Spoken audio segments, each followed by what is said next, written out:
I'm super excited to announce this project that I've been working on. It came out of a need of where I felt really alone. It was the loneliest time of my life when I got diagnosed with breast cancer. The first question I asked my oncologist was, who have you treated that has my exact diagnosis? She couldn't find anyone. This is why I created this platform called Diagnosis Anonymous. Diagnosis Anonymous connects people who are going through cancer, newly diagnosed people, to mentors, people who have been down that same path. Go to diagnosisanonymous.com and join our waitlist to get matched to your mentor. You'll fill out a quick, easy form. You will get notified when you have a match. diagnosisanonymous.com. Thank you. Welcome to Boobalicious. This podcast is about navigating life as a midlife woman. Your health, your body, your identity, and everything that shifts along the way. From hormones to healing, including life during and after cancer, we're having the conversation no one prepares you for. I'm Chris, a mom of 2 and a breast cancer survivor. And I'm in perimenopause. And we're figuring it out right alongside you. I'm Jenny, a physical therapist specializing in women's health. Join us and subscribe. Today we have the women of uncancer. They're incredible for so many reasons, but one, I feel like oral care can be like the redheaded stepchild of our health and wellness plan. So finally, someone is putting their attention to it. And I'd like to welcome Robin, Abida, and Shayna. Do you mind each telling us a little bit about yourself? We'll start with Robin and how you came to uncancer. Yeah. So I'm Robin Lesser. I've been a practicing pediatric dentist in private practice for over 25 years now. And with my patient population, just how it ties into uncancer, and I'll let Abida explain more how we started working together. But my patients typically were leukemia patients. So it was a 3-year protocol. And besides that, it was friends and family going through cancer treatment. And we just found that there was this gap where I couldn't always find the products I needed, or learning how to communicate with the oncology team to see, like, do we need blood work? Do we need pre-medication? How often should we see the patient? Can we treat? And with me, it was also a growth and development issue. Like, if we have to take out a baby tooth, when do we jump in? Different things like that. So we felt like there was this huge gap. And through my friendship with Abida, my friendship with Shayna, Abida had started with some blogs and asking questions, and we decided that couldn't really find the products we liked. So we wound up making our own, and we knew that they would work and there would be consistency in ingredients and products, and that they were vetted and tested.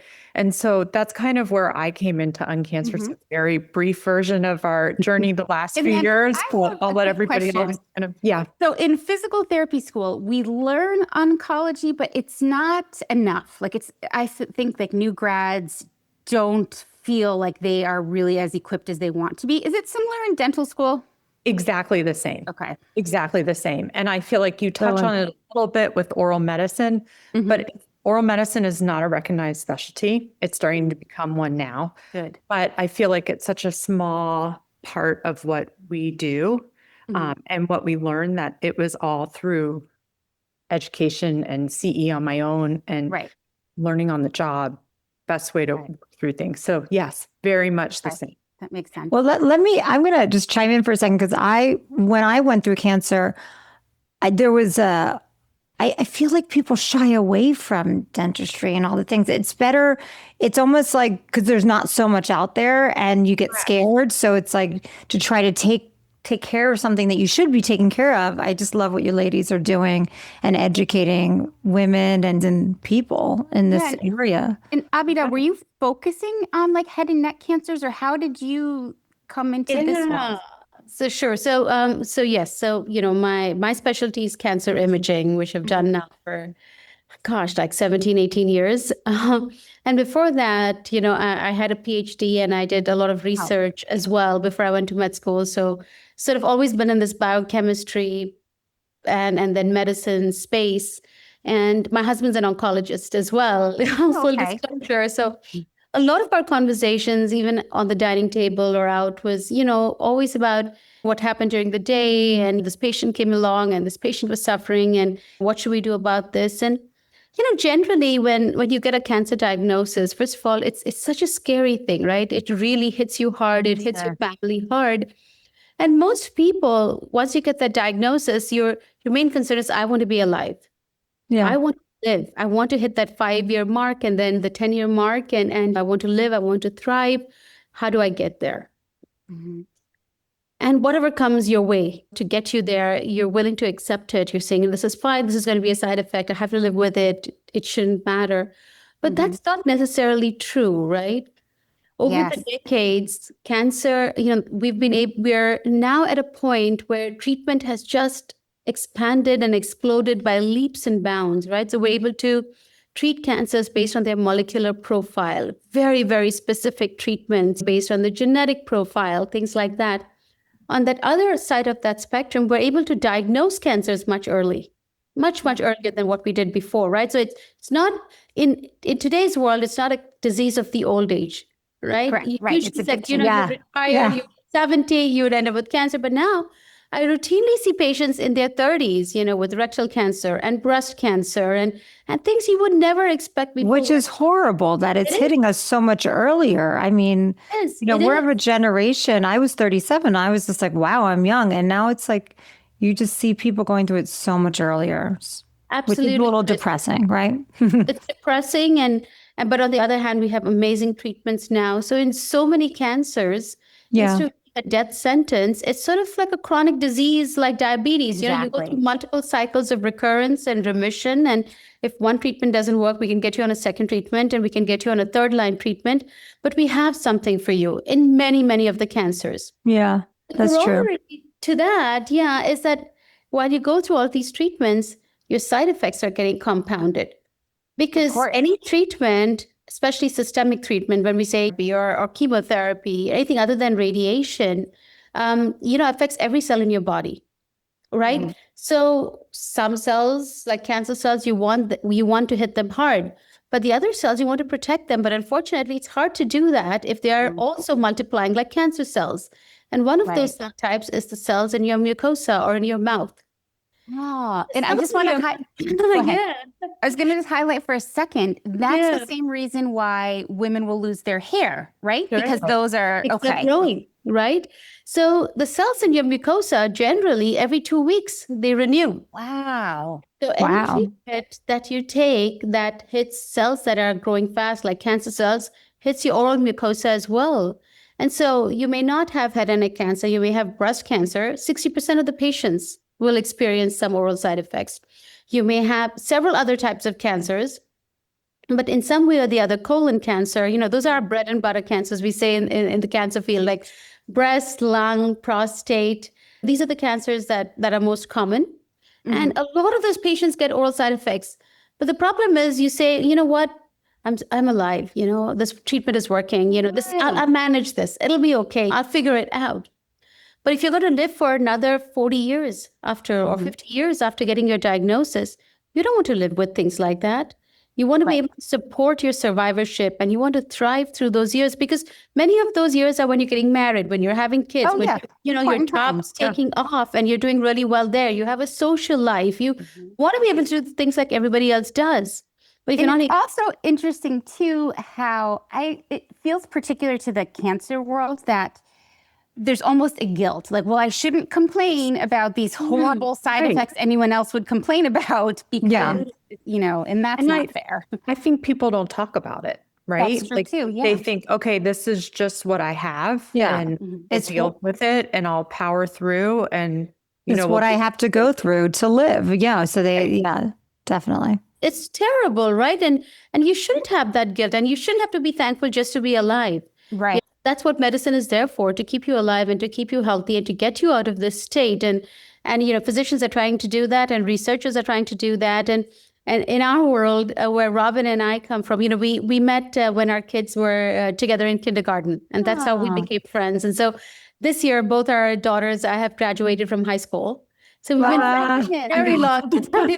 Me too. Me too. Yeah. Yay, congratulations. Yeah. Wow. Congratulations to you. Mhm. Yeah, and Robin's a serial entrepreneur, and her brain's always working in that direction. And I was sort of during COVID years, I had a little bit of time because patients weren't coming in as much for scans. Everybody was stuck at home, and so I had some time. And I was thinking, what else can I do? And I'm also at the age where I wanted to think about the next phase of my life. I'm pretty old, Sure. and so I wanted to do that. And so. One thing I thought, and probably just from talking to my husband, was that there's all these side effects that we don't have standard protocols for to take care, right? Whether it's the oral side effects or more recently, sort of the genitourinary syndrome that comes from cancer and treatments, or patients who enter menopause or are perimenopause. Things Yeah, like we talk about that a lot.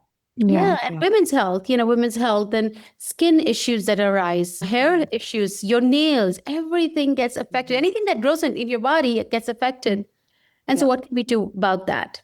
And so that's where this journey began. And we were very methodical, and we wanted to make sure that we listen to patients, we listen to caregivers and ask them what we could do. And then Robin, being a dentist, was, so serendipitous that we said, why don't we start in that space? Yep. So it took us a while to formulate products and make sure that they're right, and Of course. And test Anything. them. Mhm. Yeah. And then Yes, that we did. Stina, how did you get involved with everybody? Well, actually, I have known Robin since we were in third grade. Oh, I love that. We grew up together. Oh, that's great. And when she was starting out in her dental career, she was working for another dentist and then decided to open her own practice. And she summoned me to be her office manager, which I have been for almost 19 years now. But at the end of 2016, I was diagnosed with breast cancer. Okay. And of course, while I was luckily to be working with a dentist, she was able to walk me through everything that I needed to know and everything I needed to prepare for as I went through my chemotherapy and radiation.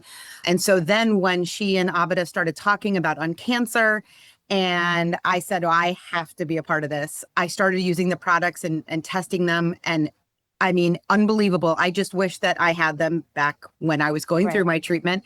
But now obviously it's a topic I'm very passionate about.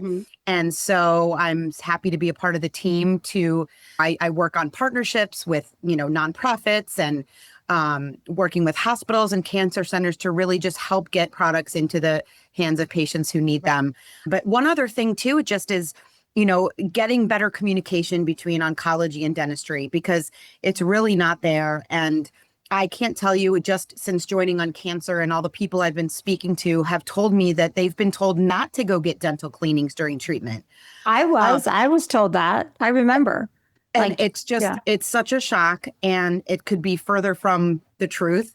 It's so important to go even before you get started, get a thorough cleaning, get any dental treatment you need to get done ahead of time, extractions, fillings, things like that, because when it becomes during treatment, it makes things that much more difficult to get accomplished. And you want your dental team, you want your dental team communicating with your oncology team so everybody's on the same page, because there's too many people losing teeth, losing bone, having all kinds of oral issues that can really be avoided. Right. So I have a question, Robin, if you could start talking us through when some of the side effects, when we talk about treatment, there's different components, right? So I imagine chemo is very different than radiation, or is it? So do you mind kind of talking It us is. a little No, bit? it's all very different. So depending even on whether your type of chemo medication, your immunotherapy medication, head and neck radiation, the effects start at different times, depending on where, which treatment you have. Head and neck radiation, that impact can last for a lifetime. People may not totally regain use of their salivary glands. So what we've done is, the American Heart Association and dental community has a very strict protocol.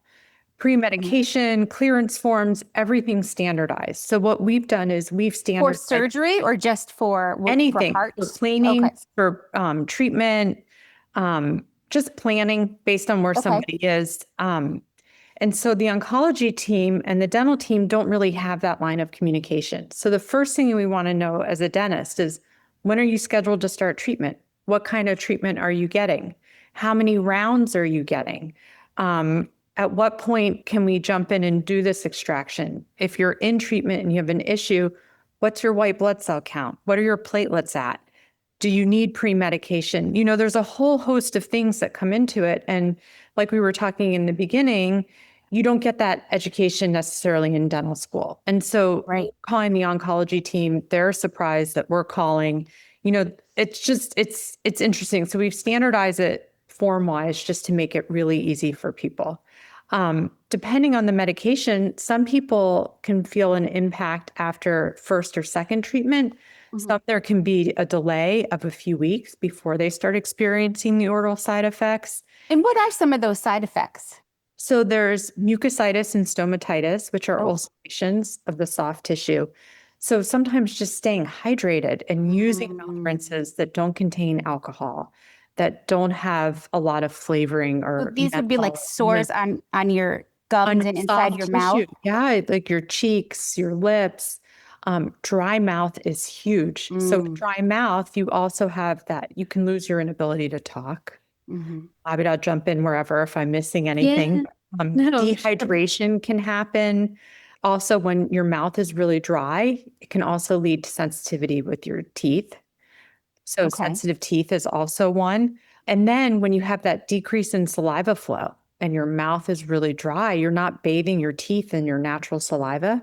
So you're actually at an increased risk for decay. So it all kind of snowballs, and all of these work together and can compound and make it worse. So if we can start you on a protocol with your dentist, your oncology team, even if it's just getting fluoride varnish on your teeth every 2 months to help with decay, and also using certain toothpaste, like ours has nanohydroxyapatite. So if you have sensitive teeth, you can smear it in and seal it off and try and remineralize. And the salt and soda, our soothing mouth rinse, it's neutralizing. It's an alkaline pH of over 10. So you're reducing that acidity that can lead to more decay. So everything we've done is pretty well thought out to address the main side effects that people see during treatment, especially with our head and neck patients. And some of the new medications that are targeted, like Abida was discussing before, can have a very high incidence of oral side effects, especially the ulcerations. Now, if I am listening to the podcast and I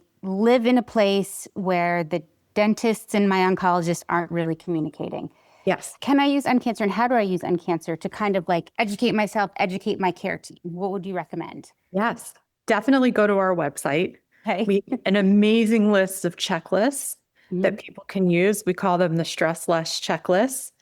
Bring those to your appointments, has the questions on there, because people seem to, for the most part, are very overwhelmed on diagnosis. Oh, sure. It's a lot. And can't think and need something to help guide them through treatment. You can reach out to us. We're available through our help@uncancer email. You can ask us questions. We can get you information. We can get you those communication forms between your dental and oncology team. Just makes it so much easier for everybody to know what questions they need to ask. We also have blogs on our website, and they're sort of different than, the blogs you'll see on other websites where it's not what is breast cancer or what, it's not like that. It's, okay, so now you have breast cancer and you have premature menopause. What are the effects on your body here? These are practical suggestions of what you can do.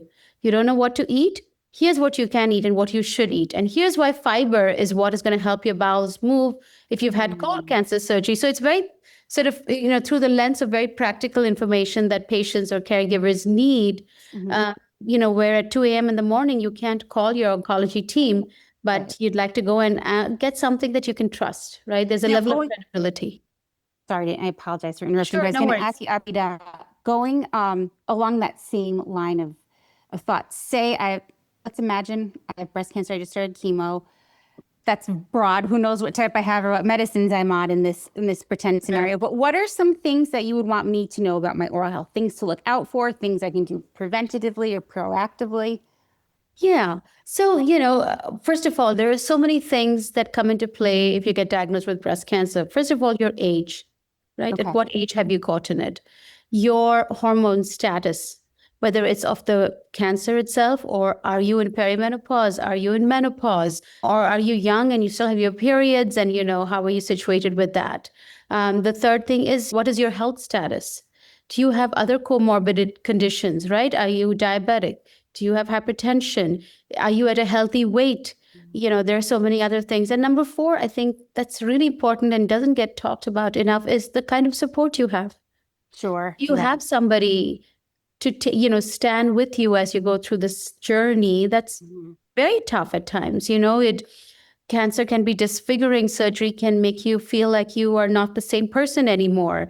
Treatments can be tough on your body and tough on your mind. You have emotional distress. So it's very important that you have somebody, and if you're lucky enough to have, a caregiver at home, that's great, but many people don't have that either, right? So I think all of those things matter, especially within breast cancer. We know that 1 in 8 women will have breast cancer. Right. So there's always going to be somebody that who has this.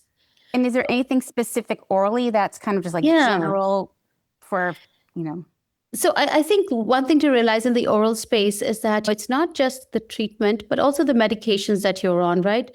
You will have some level of pain medications. You may have some sleep medications because you're so stressed. You have insomnia and you're not able to sleep. You may have sleep apnea and you're wearing a CPAP machine. So there are a lot of other things that go along with, breast cancer treatment that can cause you to have oral side effects. That's true. Right? It makes sense. Yeah. Right. So all pain medications or opioids cause dry mouth. That's just a given. So many hypertension medications or blood pressure medications cause dry mouth. So many take migraine medicines. Yes, it's terrible. My migraines make me so thirsty. Yeah. Right. Yeah. So, and medications for depression. A lot of cancer patients are on those medications and all of them cause dry mouth. So, and what are some bad what other than dry mouth is annoying to have? Why is it, quote, bad, or why could it harm your mouth? So your saliva contains minerals and it bathes your teeth. So it's almost like thinking like that's what's keeping your teeth strong and healthy. You're putting those natural minerals back into your tooth structure. So when you have dry mouth, it's also very neutralizing. So the bacteria that causes decay loves an acidic environment, right? Because it's like a party and it feeds, and that's what makes the holes in your teeth. You can tell in Pete's. Love it. But that's what does it. And so when you put that back into your mouth and you stimulate saliva flow and you get that going, you're reducing your risk of decay. Okay. Dry teeth actually can lead to more sensitivity. Then your soft tissue gets dry too. So a little scratch in your mouth that isn't going to heal as fast. And then you can wind up with an aphthous ulcer, which is like a secondary infection, can be bacterial within that cut in your mouth. So saliva does an amazing amount of things besides just helping you digest your food, right? Like that's what, as soon as we see food, we start salivating. It helps us digest the food on the way down. So you're not really going to want to eat or drink as much either. So you need to find ways to not only keep it flowing naturally, if you can, like sour candies can stimulate it. Sometimes just chewing, your body senses that and stimulates saliva flow. But if you can't produce it, you need to get it from somewhere. And also, we have an oral microbiome, right? There's always a balance between the good and bad bacteria in your mouth. And saliva plays a very major role in making sure that balance always exists. Your mouth is chronically dry, like Robin was saying, and the bad bacteria are thriving in that. That balance is disturbed. And yet you'll see a lot of breast cancer patients complain about not just dry mouth, but they have mouth burning, right? They have mouth burns. My mouth burns. I can't eat, And so much of that is because of dry mouth. You don't have saliva. You have something called pro-inflammatory cascade of cytokines that get triggered. And so you don't see lesions, but you have this chronically terrible feeling in your mouth that a lot of patients will complain and nobody knows what to do. It's because, we're not addressing the root cause of all of these things, which is, related to treatment. Wow. And that must be crazy making to experience that and then look in your mouth and be like, I don't see anything, but it hurts. Yeah, it does. It doesn't. And we don't even realize how much it impacts speech, right? If you have a chronically dry mouth, you can't speak very well. And if you don't speak and you have to be quiet, that makes you depressed as well. It's just such a cascade of interconnected things. Yeah. Just to add to what you were saying about, I'm a new patient that just got diagnosed. Yes. And what do I need to prepare for? Well, just like you're preparing mentally, you're preparing for support, you're preparing for all these things, you can prepare your mouth for treatment too. And I've heard both Robin and Abida talk to patients and tell them, start doing these things first before you get into treatment. Get your mouth moisturized. Keep your lips from getting dry and cracked. Use that special toothpaste to help, make sure your teeth are strong, your enamel is strong. And doing that before starting treatment can help you then get through treatment a bit easier as well. That is huge. And I would love if one of you could expand upon some of the ways you can do that, because you're like, Sheena, to your point, I think a lot of women know from the media or for whatever that they might lose their hair or their fingernails might be involved with chemo. So they know to prepare for that, but no one talks about preparing your mouth. No. So that's the only reason I knew was because of Robin. Otherwise, I would have had no idea. So that's why I said before, I just felt so lucky to work for a dentist. So, it's true. You do have to get it ready. Hi, this is Jenny, jumping right in at the end of part 1 of our episode with Uncancer, the team behind dental care for oncology. I love this episode so much. We just learned so much about the role of saliva. I never even considered it did so many things, so shame on me. But please stay tuned for part 2, which comes out in a week. You're going to learn even more about oral health that you never even knew you didn't know. So essential. Go ahead and hit subscribe to the podcast so you don't miss next week. Thanks.